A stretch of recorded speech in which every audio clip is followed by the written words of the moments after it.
नमस्कार दोस्तों। मेरा नाम परवीन राणा है और मैं एमसीए श्योर गेन में एक डेरिवेटिव एनालिस्ट की भूमिका से कार्यरत हूँ। आज मैं आपको टेक्निकल एनालिसिस के बारे में कुछ बताऊंगा कि टेक्निकल एनालिसिस क्या होती है और ये क्यों ज़रूरी है। ट्रेडिंग में इसका क्या महत्व है कि आप एमसीएक्स में या फिर आप एनएससी में कोई भी ट्रेडिंग करते हैं एज अ ट्रेडर या एज अ इन्वेस्टर या एज अ टेक्निकल एनालिस्ट। तीन तरीके के लोग इस मार्केट में ट्रेडिंग करते हैं या करवाते हैं। तो सबसे पहले मैं आपको ये बताना चाहूँगा कि टेक्निकल एनालिसिस जो है वो हमारे ट्रेडिंग में बहुत ही ज़्यादा महत्वपूर्ण है। मेरा मानना तो ये है कि आप बिना ट्रेडिंग टेक्निकल एनालिसिस के ट्रेडिंग अगर आप कर रहे हैं तो इसको मैं एक गैम्बलिंग ही कहूँगा। क्योंकि आज के दौर में आप देखेंगे कि जो लोग ट्रेडिंग करते हैं उनका ट्रेडिंग करने का मेथड क्या होता है। 98% लोगों को आपने देखा होगा लॉस करते हैं, 2% लोग जो हैं वो प्रॉफिट करते हैं। तो आप ज़्यादातर लोगों को देखेंगे मार्केट में या आपके आस पड़ोस में जो भी लोग ट्रेडिंग करते हैं, मैंने देखा है ज़्यादातर लोग जो ट्रेड करते हैं उनका ट्रेड करने का तरीका ये होता है कि या तो वो अपना ओडिन या अपना नेस्ट जो भी ट्रेडिंग टर्मिनल उनका होता है उनको चलाकर वो बैठ जाते हैं और उनकी प्राइस फ्लक्चुएशन को वो देखते रहते हैं और उसको देख के भी कोई भी डिसीज़न ले लेते हैं कि इसको स्क्रिप्ट को हम बाय कर लेते हैं या इसको सेल कर लेते हैं। नतीजा ये होता है कि उनको उसमें नुकसान हो जाता है। उसकी वजह ये होती है कि हम लोग उसको अच्छी तरह से एनालाइज करे बिना ही उसमें ट्रेडिंग कर लेते हैं। कुछ लोगों को मैंने देखा है कि वो टीवी में देखते रहते हैं, टीवी में रेट देखकर टेलीफोनिकली ऑफलाइन ट्रेड्स कर देते हैं, अपने आप बाय कर देते हैं, सेल कर देते हैं। नतीजा उनका भी वही लॉस से ही निकलता है। तो मेरे कहने का मतलब ये है कि टेक्निकल एनालिसिस, जैसे टेक्निकल एनालिसिस को मैं अब एक डिफ़ाइन कर देता हूँ आपको। टेक्निकल एनालिसिस में क्या होता है कि हम मार्केट की कोई भी स्क्रिप्ट है उसकी फ्यूचर एनालिजिंग करते हैं, मतलब उसका फ्यूचर का जो प्राइस आने वाले टाइम में उसका जो प्राइस होगा उसको प्रेडिक्ट करते हैं।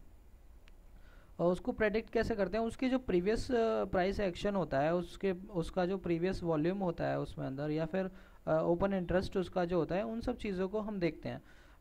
इसके लिए सबसे ज़्यादा महत्वपूर्ण चीज़ क्या होती है कि हमारे पास उस स्क्रिप्ट का प्रॉपर डेटा होना चाहिए, पास्ट डेटा। ठीक है, जिससे कि हम उसको एनालाइज कर सकें, उसकी मूवमेंट को, उसकी डायरेक्शन को, उसके ट्रेंड को समझ सकें।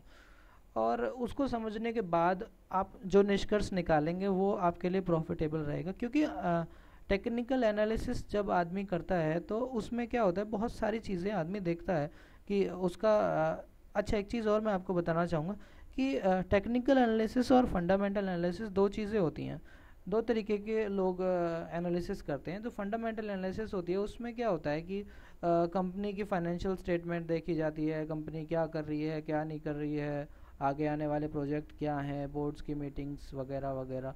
लेकिन टेक्निकल एनालिसिस में इन सब चीज़ों की ज़रूरत नहीं होती। टेक्निकल एनालिसिस में हमें क्या चाहिए कि एक तो हमें चार्ट चाहिए उस स्क्रिप्ट का, उसके अलावा हमें चाहिए कि उस स्क्रिप्ट में हम देखते हैं जो पैटर्न्स, कुछ पैटर्न होते हैं ट्रेडिंग एनालिसिस के, टेक्निकल एनालिसिस के, वो मैं आपको बताऊंगा।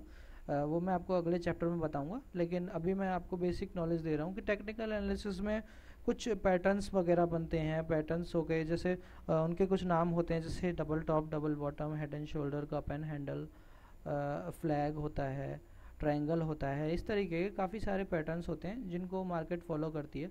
और उसके अलावा इंडिकेटर्स होते हैं, जो आप इंजन का नाम है इंडिकेटर्स, आप उनके नाम से ही समझ सकते हो कि वो मार्केट का इंडिकेशन आपको देते हैं कि बाइंग ट्रेंड में मार्केट है या सेलिंग ट्रेंड में मार्केट है।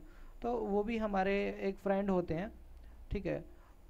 और टेक्निकल एनालिसिस में ये कहा जाता है कि आप अगर ट्रेंड के साथ चल रहे हैं तो आप हमेशा प्रॉफिट में रहेंगे। आप ट्रेंड को फॉलो कर रहे हैं तो आप हमेशा प्रॉफिट में रहेंगे। तो ट्रेंड फॉलो करने के लिए हमें ट्रेंड को समझना बहुत ज़्यादा ज़रूरी होता है। वो चीज़ टेक्निकल एनालिसिस के अंडर आती है।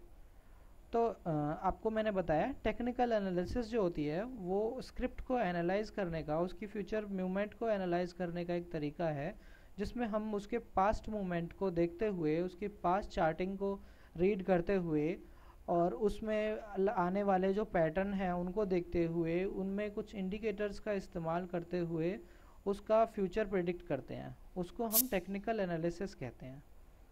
ठीक है, तो अगले चैप्टर्स में हम पढ़ेंगे कि टेक्निकल एनालिसिस और फंडामेंटल एनालिसिस में क्या फ़र्क है, और टेक्निकल एनालिसिस में क्या क्या कंपोनेंट होते हैं जो हमें टेक्निकल एनालिसिस के लिए ज़रूरी होते हैं, और कैसे कैसे हम टेक्निकल एनालिसिस को कर सकते हैं, कैसे हम अपना प्रॉफिट इंक्रीज़ कर सकते हैं, किस तरीके से हम मार्केट में ट्रेडिंग कर सकते हैं, एक सक्सेसफुल ट्रेडर कैसे हम बन सकते हैं, वो सब चीज़ें हम आपको नेक्स्ट चैप्टर में बताएंगे।